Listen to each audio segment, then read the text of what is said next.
वल्लभनगर के पूर्व विधायक और जनता सेना सुप्रीमो रणधीर सिंह भिंडर ने शुक्रवार को राज्य सरकार के खिलाफ मोर्चा खोलते हुए उदयपुर जिला कलेक्ट्रेट के बाहर धरना दिया।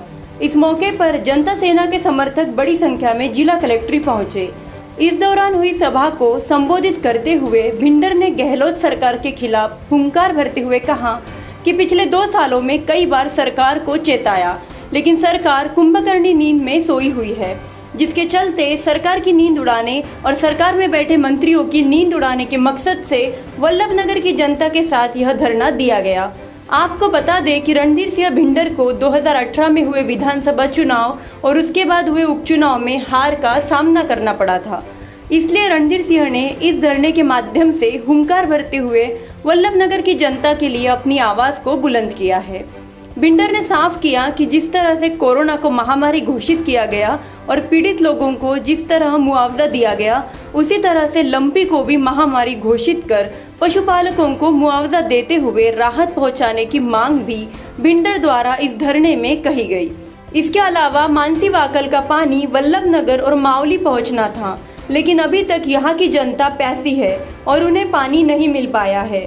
भिंडर ने सरकार को चेतावनी देते हुए कहा कि सरकार उनकी मांगों पर ध्यान नहीं देती है तो जल्द ही उग्र आंदोलन किया जाएगा, जिसकी जिम्मेदारी पूरी तरह से राज्य सरकार की होगी।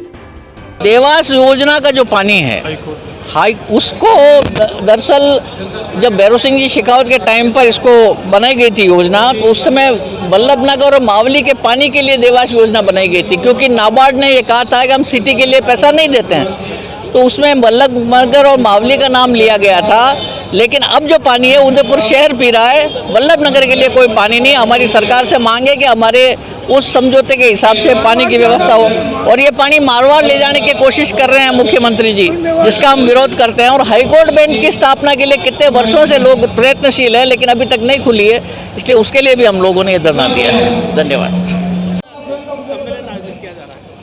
जी। पिछले 2 वर्ष से हम लोग विभिन्न तरीके से सरकार को किसानों की और अन्य ग्रामीणों की समस्याओं को अवगत करा रहे हैं, लेकिन हमारे बार बार कहने के बावजूद आज तक किसी भी समस्या का समाधान नहीं हो पाया। इसलिए मजबूरन हमको आज ये धरना देना पड़ रहा है। आपको मालूम ही होगा कि अभी अतिवृष्टि से फसलें ख़राब हो गई है, और पिछली फसल भी ख़राब हो चुकी थी, उसका भी मुआवजा नहीं मिला, उसका भी आकलन अभी तक नहीं हुआ, और आने वाली फसल भी अब ख़राब हो चुकी है। ऐसे में किसान के साथ बहुत अन्याय हो रहा, लेकिन सरकार मदद के लिए खड़ी नहीं हुई है। इसी तरह से लंपी जो रोग है उसको किसानों ने मतलब अपने स्तर पर इलाज करवाया गायों का, और सरकार की तरफ से कोई मदद नहीं हुई। हमारी ये मांग है कि जो मृत पशु हैं उनके पशुपालकों को मुआवजा दिया जाए और सरकार व्यवस्था करे कि इनकी देखभाल हो। इसी तरह से पैमाइश के टाइम पर जो सेटलमेंट विभाग ने गलतियां की, उससे किसान बेचारे परेशान हो चुके हैं, और कभी पटवारी के पास जाते हैं, कभी तहसीलदार के पास जाते हैं, कभी एसडीओ के पास जाते हैं।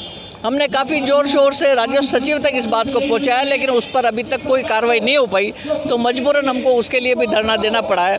हम इस धरने के माध्यम से सरकार को चेताने आए हैं कि अगर इन समस्याओं का समाधान नहीं होता तो इससे भी बड़ा उग्र आंदोलन हम करेंगे, जिसकी जिम्मेदार सरकार रहेगी।